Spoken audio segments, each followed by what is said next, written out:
asalaamaaleykum mbokk Passy ñu ngi leen di nuyu di leen ziar di leen wax mbégte bi ñu am nag ci étape bi mbégte bi ngeen ko natt weesu na ko ndax Passy su ma juumul bi ñu gëjee léegi mooy suñu premier nemmeeku tour bi 2018 élection présidentielle bi compagnie dafa gàttoon man ak président Diomaye dañoo xaajale woon affaire yi moom mu jël benn wàll ma jël benn wàll moom nag moo ñëwoon fii ngeen teeru ko teeru bu ni mel tey ngeen labbali loolu wane na ni Passy ak Pastef ñoo bokk sax seen paix bokk seen es comme yàlla lu mu def rek am na lu tax ma am mbégte teew fii ndax gannaaw lien bi ñu am ak Passy dañu fi amit ay mbokk am fi goro ndax maam Fat Ba yàlla defal suuf si kawam sama goro la ma doon ñëw fii lu bokk ak politique kon sama dëkk la waaye ma am mbégte ñëw fii ngir jëmm ji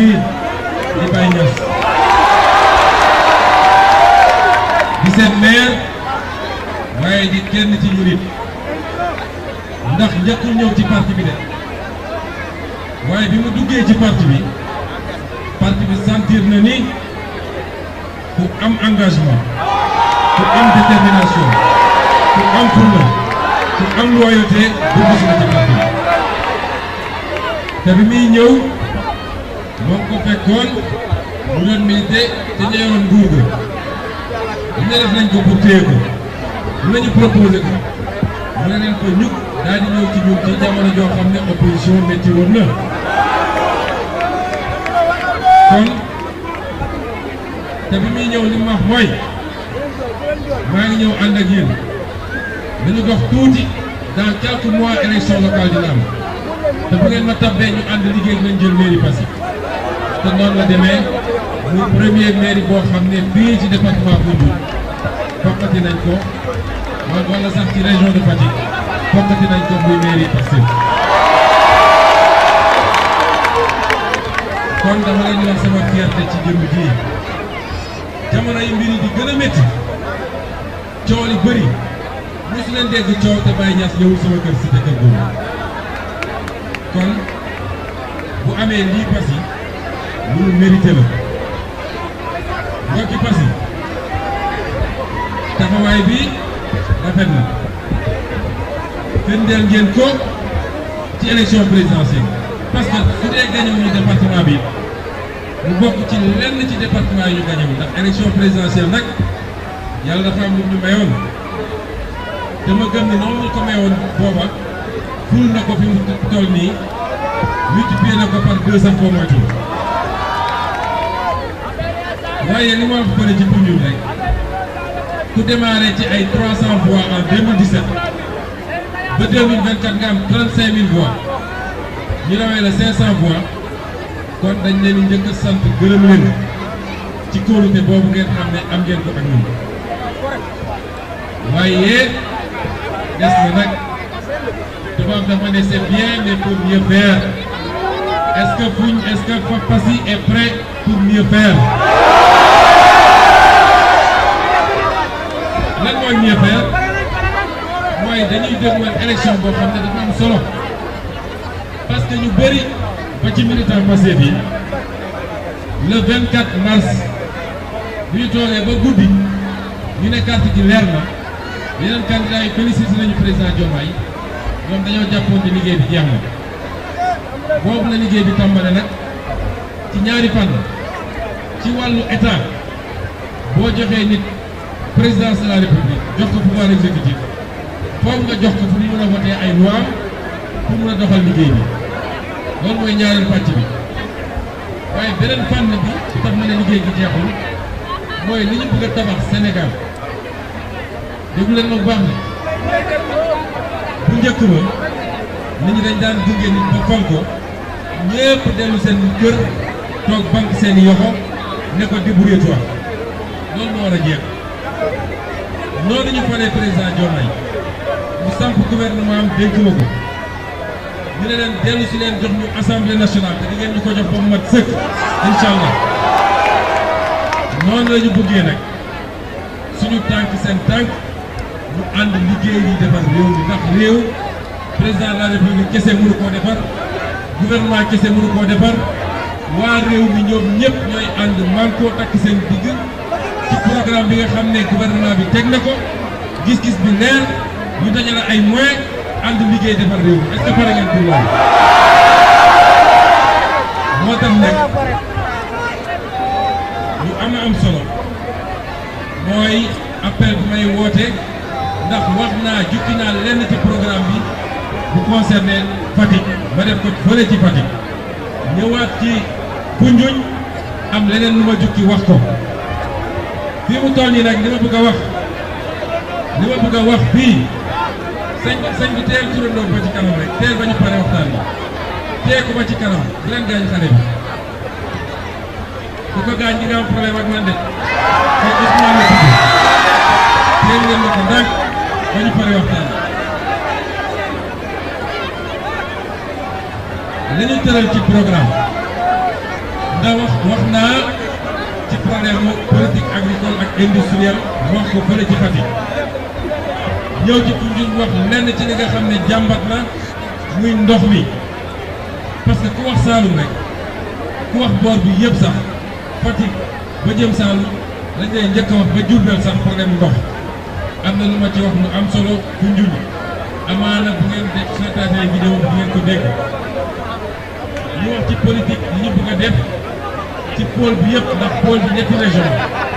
région de Fatick région de Kaolack ak région de Kaffrine mbokk yi am ngeen président de la République bu baax gone la jub na am na xam-xam bëgg na réew mi loolu bokk na ci li mës a tardeel Sénégal ñàkk am lu mel noonu am ngeen chef de gouvernement bu baax saa bu du boot boppam nag waaye def naa yéen a ko wax am ngeen gouvernement bu jàkk ndax bis bu ne ngeen gis ministre yi defe naa Sénégal mosuñoo gis ministre yu liggéeyee nii bis bu ne ñu nga ci biir population yi nekk ak yéen suba ngoon kon am ngeen ministre yi am ngeen programme bu baax présenté nañ leen ko gën saa gudd 20 jours ci gannaaw xam ngeen lan moo ci des yéen yéenay suñuy doole ngeen ànd ak ñun bañ a déglu ñàkkkat yi parce que am na ñoo xam ne jàpp nañ ni li yàlla def ndogalu yàlla nanguwuñu ko ba bis bu ne ñu takk seeni rajo ak seeni télé di wax loo xam ne ñoom seen diggante ak yàlla xam nañ loolu amut citoyen yi laay waxtaanal réew mi ndax bëgg ngeen bu baax am déet lii lépp bu daje ci Sénégal ñu boole ci yàlla may ñu ay ressources naturelles te ñu jëloon engagement ak jeunesse bi ressources naturelles yi nga xam ne tey nañ ko delloosi ci réew te ñu ngi ci liggéey boobu kon lenn rek laa leen ñaan luñ leen laaj rek jox leen 2029 bu ñuy def bilan bi di ngeen natt li fi amoon ci ñi jiitu ak li ñu def ñun ci ñeenti at bu boobaa di ngeen xam ndax war ngeen ñu joxaat mandat pour 50 ans wala waru ngeen ko jox mais en attendant élection bi ñu dégmal dem leen ngeen jëli carte électeurs yi ndax weesoo gum jeune bi fi nekk te jëlagul carte am na ko dem jëli parce que su ngeen buggee li monsieur le maire wax ñoom 99% fii loolu carte électeur moom mooy defar dem leen ngeen jëli ko continuer leen campagne bi dugg ci kër yi ci marché yi ci gaar yi waxtaan ak nit ñi gunge leen monsieur le maire élection bu jotee ñëpp génn ñoo dem voté ji bu ngoon gaa ñu wàññi la ñu amoon muy 54% bii pa dama bëgg gën saa tuuti 70% ñu woon gaa yi ni li amoon mars bu am tàmbus loolu mooy solos élection bi kon bu ñu guddal wax ji ñi ngi souhaiter la bienvenue ñëpp ñi nga xam ne muy ab maire muy ab candidat képp koo xam ni jàpp nga ni liggéey bi ñuy liggéey sa liggéey la te sa loxo set wicc nga bëgg réew mi am nga place ci liggéey bi ñuy def parce que mbooloo bu ñu daje rek mooy bëma li muy bougé kon waa Passy suñu xol sedd na waaye état bi des bëri na ñu ngi leen di jox dig daje ci yeneen fan yoo xam ne man en tant que premier ministre maa décidé def une tournée nationale boo xam ne su ma ñëwee incha allah dinañu gën a am jot parce que foo def fan lëmm mën ngeen waxtaan ci li nga àndaale ci dëkk ba waa dëkk wax na nañu gis wax nañu léegi pooru Daxonga conseil des ministres bii passé mercredi président de la république dafa santoon ministre de la pêche madame Fatou Diouf pour mu defal ko ci benn résumé mi conseil des ministres bii ñu weesu présenté nañ ko lu jëm ci port Daxonga yëpp ak jafe-jafe yi fa am ndax liggéey bu mel nii ñu tëj ko matériel baa nga ca biir nit ñi di xëccoo yu ñàkk fayda li ma leen mën a wax mooy ci diir bu gàtt port Daxonga dinañ ko ubbi mu continuer fonctionner la taxoon mu jóg mooy doon un port de réception ba nga xam ne diggante Casamance ak Ndakaaru mu am koo xam ne bateau yi mën nañ faa taxaw di yëpp ak di yebbi ba ay aussi camion yi di jóge Mali ak feneen léeg-léeg ñu fexe ba du ñu egg Ndakaaru parce que am na port bu ñu mën a wàcce loolu yoon destination bi mën naa leen jox sama kàddu fii li ko ci diir bu gàtt bu soobee yàlla port Daxonga bi dina wuyu li taxoon ñu defar ko ba yéen waa population yi nga xam ne yéen a ko jege yéen ci bénéficier wu. ñu ngi leen di gërëm leen sant asalaamaaleykum.